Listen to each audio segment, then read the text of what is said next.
I was once asked by a parent, what is the learning ethos behind the National Youth Film Academy?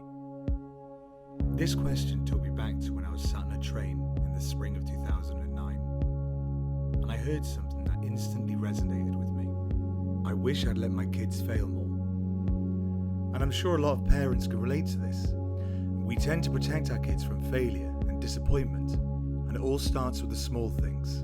We might not let them struggle when using a knife and fork when they're 3, or we take over their science projects when they're 10, or we heavily edit their essays when they're 18. The impulse to jump in and provide support is real, but so is the cost. Each time we do these things, we cut off a life lesson in self-sufficiency. We make it harder for them to come up with better ways to do things. The same is true in organisations at schools and universities. Leaders, managers and teachers often prevent their employees or students from having to deal with setbacks. And worse yet, from learning how to come up with new ways to solve challenges, which is the heart of innovation. When I see this, it makes me think about the ways we all learn, whether it's in education or at work.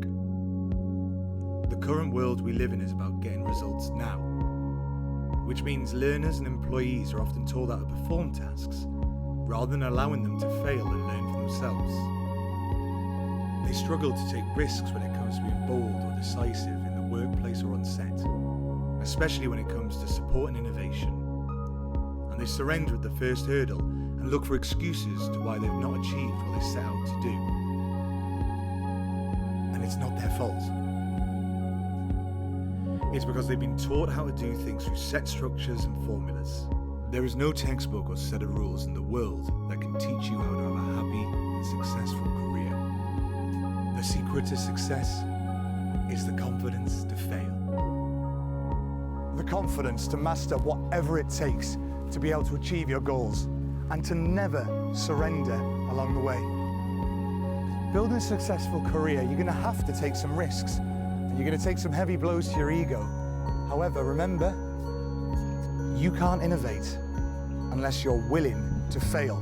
And this is the learning ethos behind the National Youth Film Academy. We create environments where our members are pushed out their comfort zones, where we allow them to experiment without paralysing fear. The results you're going to see today.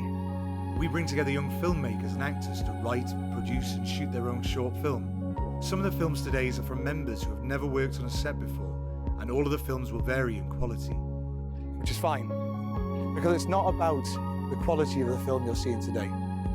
It's about the process and how they got that film made. All of our members would have experienced many setbacks along their journey. You might have had some equipment that broke, or one of your cast members might have fallen ill.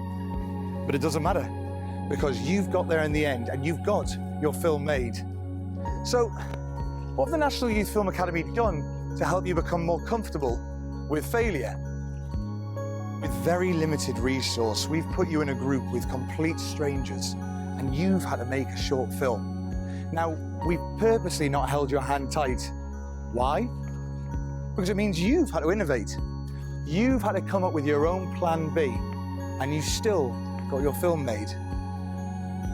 In life, it's really natural for us to work really hard on things that are failing. And often that leads to a project dying. But because you've had a time limit, you've had to throw away the ideas that aren't working to make sure that you get your project made today. In addition, what we've done is we've put you in front of some amazing speakers and mentors who've shared with you their story and how they became successful and how they failed along the way. But most importantly, and this is the most important thing about the National Youth Film Academy, you've made some best friends for life. Your very own little failures. And the great thing is, now you've got this group of failures, you can go out and fail together. Now, when you watch your film today, watch it with a critical eye. Think, what could I have done differently? How could we change things? But most importantly, when you finish watching your film, look at each other and think, when are we going to go and make the next one? On behalf of the National Youth Film Academy, I wish you all the very best for your film career. And remember, you cannot succeed unless you're willing to fail.